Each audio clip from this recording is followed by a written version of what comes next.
Baik, Bismillahirrahmanirrahim. Assalamualaikum warahmatullahi wabarakatuh. Waalaikumsalam warahmatullahi Dan salam bahagia. Oke, baiklah. Di sini, di sini kami memiliki amanah atau tugas di modul 1.4, tugas nanti sebagai jalur penggerak angkatan ke-11, yaitu budaya positif, destinasi budaya positif. Nah, kebetulan di sini kami ada 3 calon guru penggerak, saya sendiri, Pak Mumin dan Ibu Neni. Oke, nah langsung saja.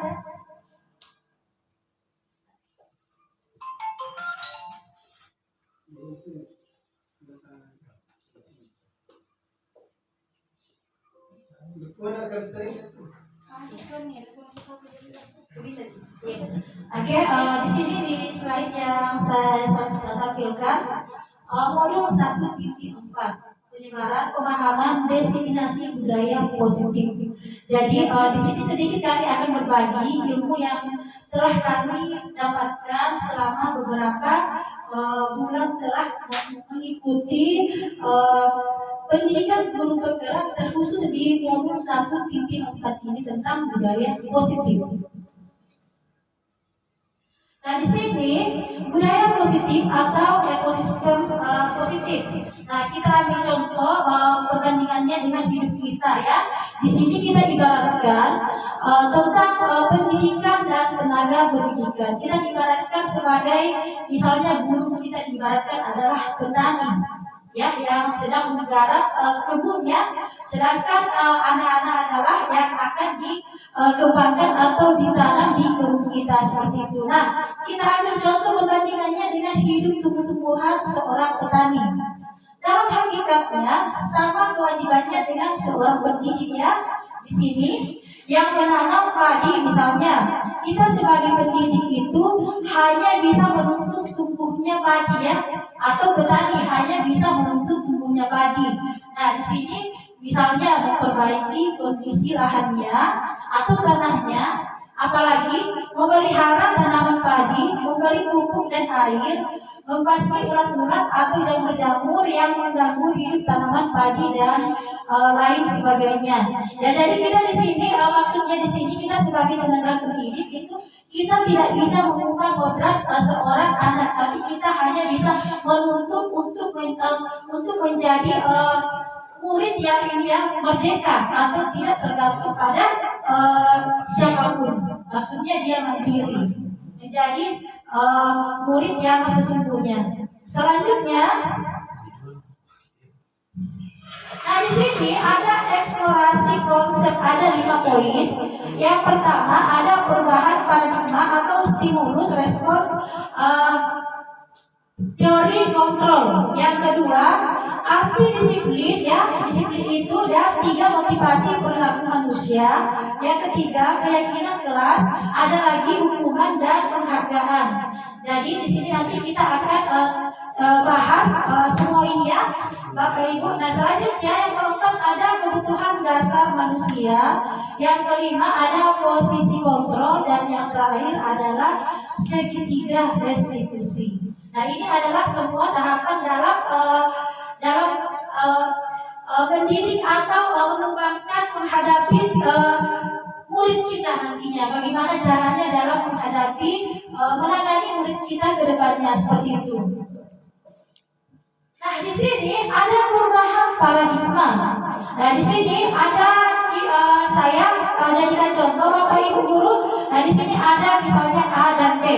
Anda dan teman Anda ya, kita dan teman kita misalnya. Nah, sobeklah secari kertas kecil, tuliskan benda apa yang paling kita sukai misalkan ya. Nah, kemudian kertas tersebut kita ambil dan kita genggam dengan erat. Kemudian teman kita arahkan untuk mengambil apa yang ada di tangan kita, seperti itu. Nah, apa reaksi kita kira-kira? Seperti itu paradigma perubahan Bapak Ibu. Nah, selanjutnya, nah Perubahan paradigma teori kontrol atau biasa disebut dengan ilusi kontrol. Yang pertama, ilusi guru mengontrol murid.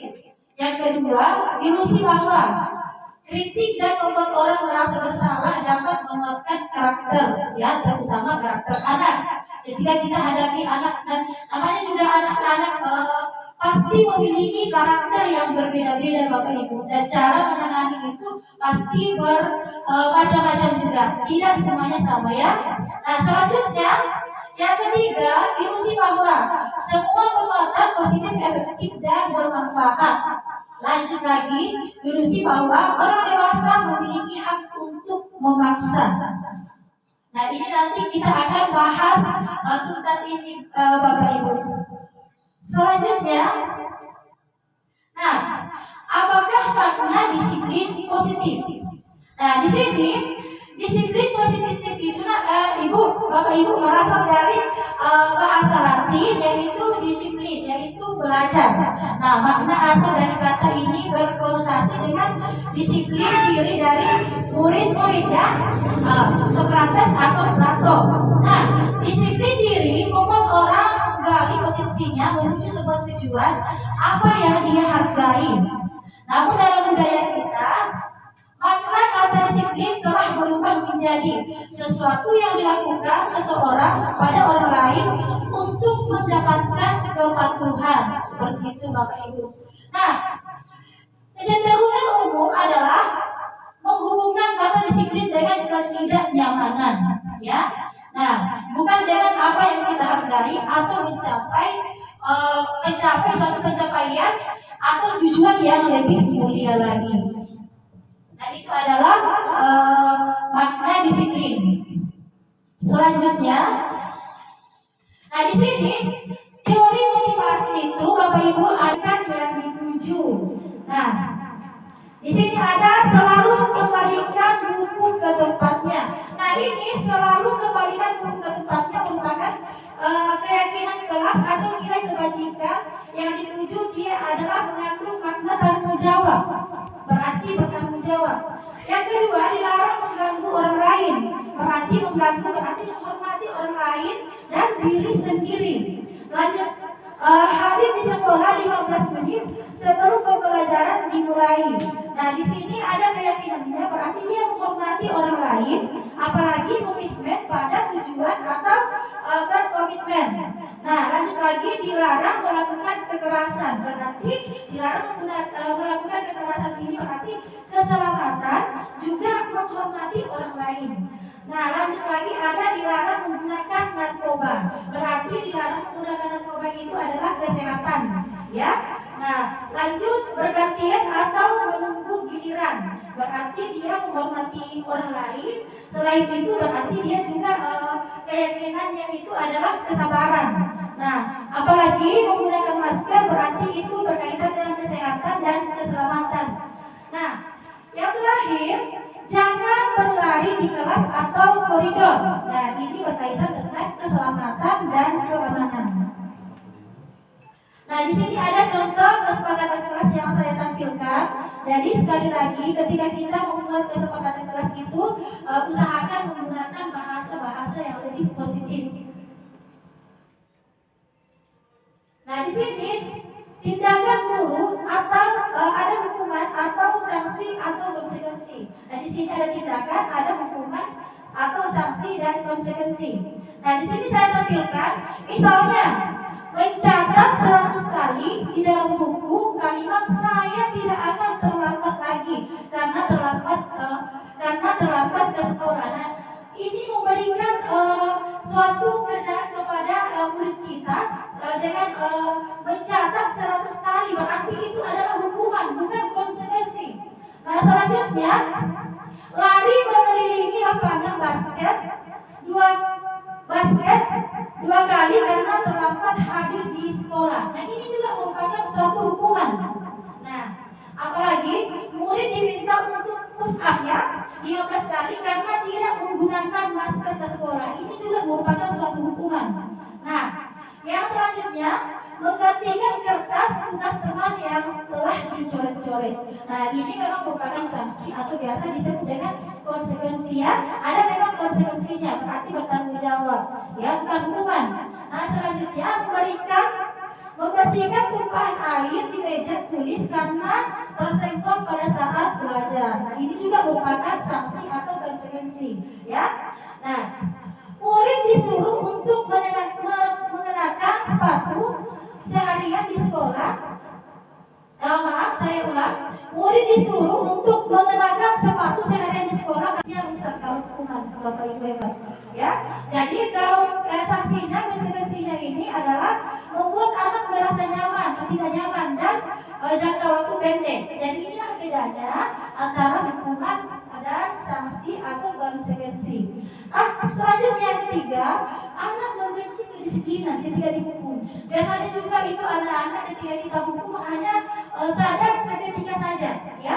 Tidak. Nah, harusnya itu kita berusaha untuk merubah karakter anak, bukan untuk sementara saja. Nah, selanjutnya kalau hukuman itu dia seolah-olah paksaan.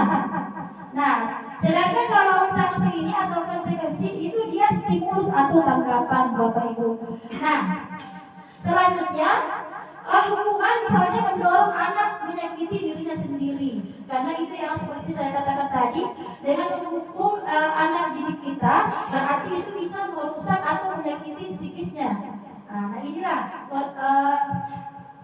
ini maksudnya bisa berbuat buruk bagi dirinya. Dan ini jangka panjang Bapak Ibu guru kalau hukuman. Nah, di sini konsep diri yang buruk ini merupakan hukuman. Nah, di sini kalau sanksi atau konsekuensi, konsep diri yang baik, ya. Nah, inilah bedanya antara hukuman, sanksi dan konsekuensi.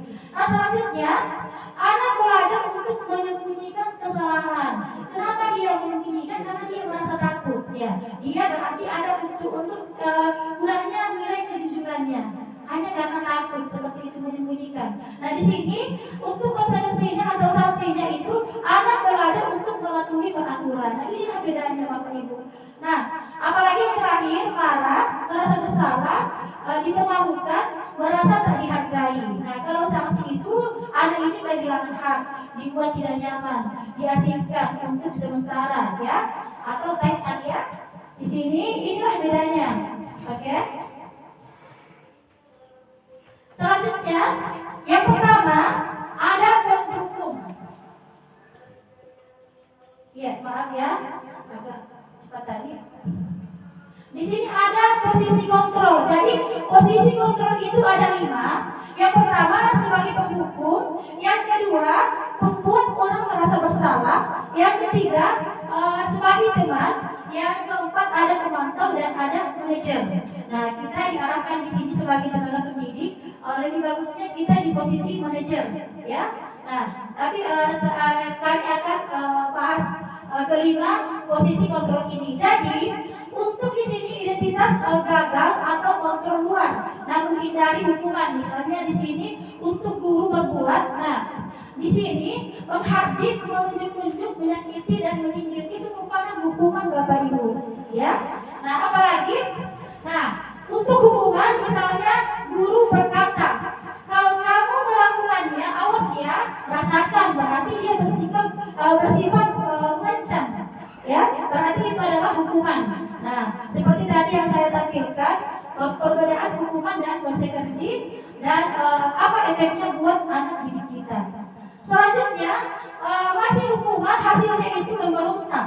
Kalau kita hukum, biasanya anak-anak itu kalau kita hukum biasanya memberontak, menyalahkan orang lain atau berbohong karena dipenuhi rasa takut sehingga dia lebih menyembunyikan jika ada sesuatu atau kurangnya rasa kejujuran dengan istilah kata bohong. Selanjutnya, kaitan dengan dunia berkualitas. Nah, di sini kalau kita menghukum, nah murid guru meletakkan guru di luar dunia berkualitas, ya. Selanjutnya, murid berkata seperti ini ketika menghukum, contohnya, biarkan saja, nanti juga marah-marah lagi ya. Seperti itu. Biasanya anak-anak kita kalau terlalu keseringan kita hukum dan beri kata-kata yang ini tidak memotivasi, berarti itu biasanya kebal. Biarkan saja dia marah-marah, dia memang cerewet seperti itu. Istilahnya dia akan membangkang atau ada-ada aja jawabannya seperti itu.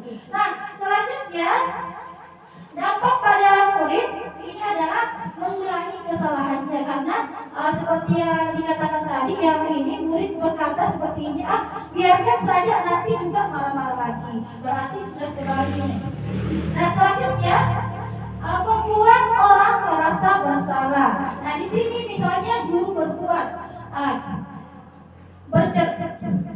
berceramah dan mengatakan seharusnya ini kata dalam membuat orang merasa bersalah. Seharusnya ibu kecewa, berarti ada rasa bersalah antara murid yang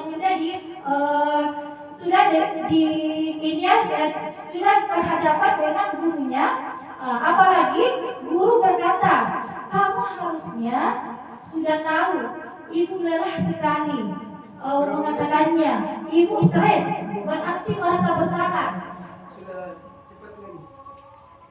Oke, selanjutnya hasilnya di sini menyembunyikan atau menyangkal berbohong.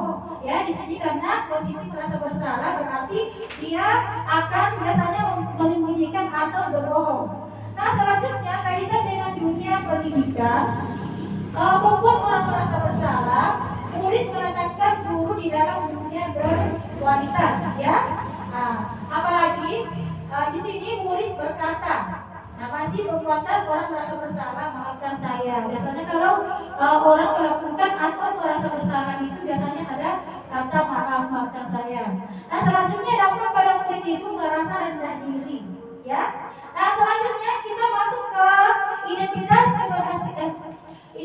berhasil atau sukses atau kontrol dari luar. Nah, di sini posisi kontrol yang ketiga ada namanya sebagai teman, ya. Nah, yang pertama misalnya guru membuatkan alasan-alasan untuk murid, ya. Di sini posisinya guru sebagai teman. Yang kedua, guru berkata, ayolah lakukan itu demi ibu. Nah, masa kamu tidak mau? Ingat tidak ibu pernah bantu. Nah, itu posisinya sebagai teman antara guru dan murid.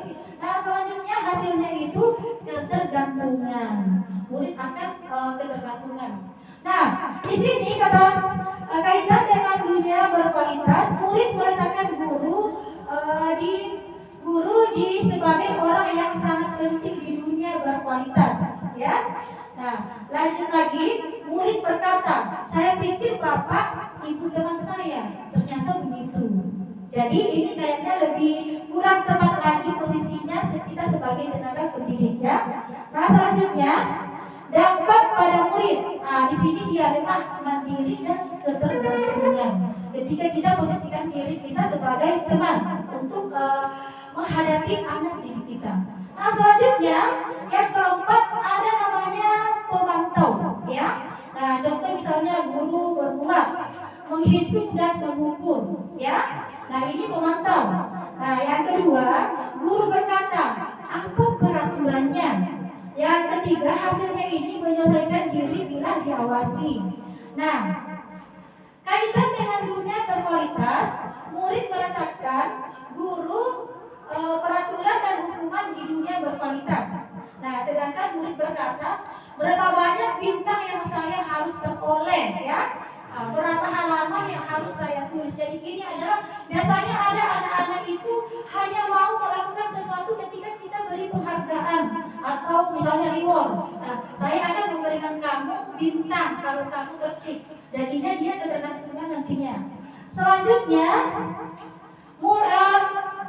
dampak pada murid menitik beratkan pada sanksi atau hadiah untuk dirinya.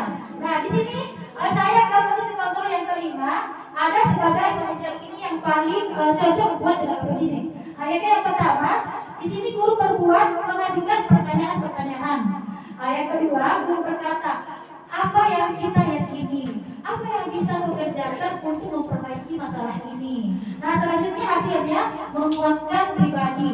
Nah, kaitannya dengan dunia berkualitas ini adalah murid meletakkan dirinya sebagai individu yang positif dalam dunia berkualitas. Nah, murid berkata, bagaimana caranya saya bisa memperbaiki keadaan? Nah, dampak pada muridnya mengevaluasi diri, bagaimana cara memperbaiki diri. Nah, selanjutnya, ya, nah ini tadi yang saya jelaskan. Langsung saja masuk di segitiga restitusi. Nah, di sini ada segitiga restitusi. Nah, apa sih itu segitiga restitusi Bapak Ibu? Jadi, segitiga restitusi ini merupakan proses menciptakan kondisi bagi murid untuk memperbaiki kesalahannya mereka, sehingga mereka bisa kembali pada kelompok mereka dengan karakter yang lebih kuat. Seperti itu Bapak Ibu guru. Nah, saya akan melihatkan segitiga restitusinya. Nah, itu ada di slide. Nah, di sini ada 3: menstabilkan identitas, menanyakan keyakinan, dan validasi tindakan yang salah. Nah, di sini menstabilkan identitas, misalnya setiap orang pasti pernah melakukan kesalahan.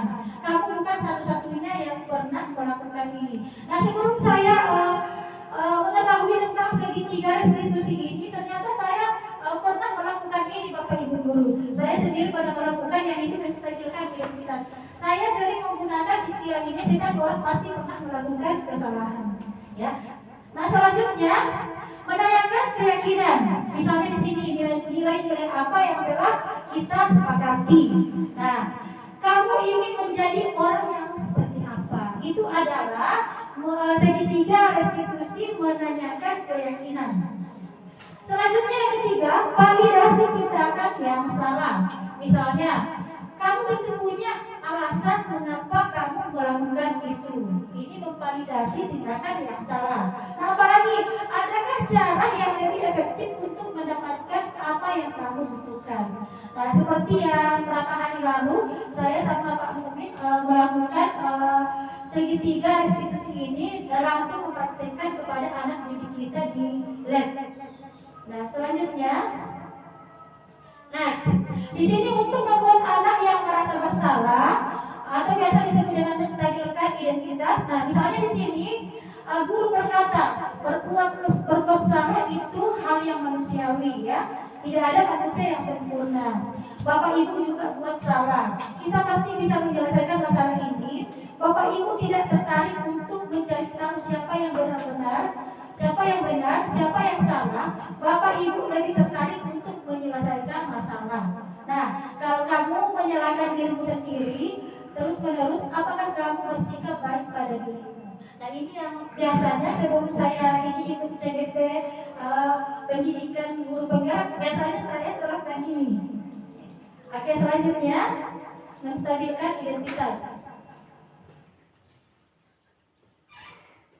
Selanjutnya validasi tindakan yang salah. Contohnya di sini misalnya guru berkata, kamu pasti punya alasan mengapa kamu lakukan. Yang kedua, apa yang penting bagi kamu. Yang ketiga, kamu boleh tetap berusaha menjaga sikap itu, tapi tambahkan sikap yang lain, yang baru. Nah, selanjutnya, maukah kamu belajar cara lain untuk mendapatkan yang kamu butuhkan tanpa harus memukul, ya. Selanjutnya, apakah kamu bisa melakukan dengan lebih baik besok lagi? Nah, misal di sini berarti seorang murid itu kita ajari untuk lebih bisa menyelesaikan masalahnya sendiri. Seperti itu Bapak Ibu guru. Nah, yang terakhir, restitusi yang ketiga menanyakan keyakinan. Di sini anak melihat kesalahannya dihubungkan dengan norma sosial dan nilai yang mendasari manusia berinteraksi dengan orang lain. Misalnya di sini guru berkata, apa nilai yang kita percaya di kelas atau di sekolah kita? Nilai-nilai universal apa yang telah kita sepakati? Nah, kelas yang ideal itu seperti apa sih? Kamu ingin jadi anak seperti apa? Apa yang kamu rasakan ketika kamu melakukan itu? Kamu menjadi orang yang seperti apa? Oke, jadi itulah materi untuk modul 1.4 yang saya bawakan. Mudah-mudahan dengan adanya tadi pencerahan tentang materi dari saya selaku calon guru penggerak, Bapak Ibu guru juga sudah bisa menerapkan atau mengaplikasikannya ketika kepada anak didik kita. Terima kasih. Assalamualaikum warahmatullahi wabarakatuh.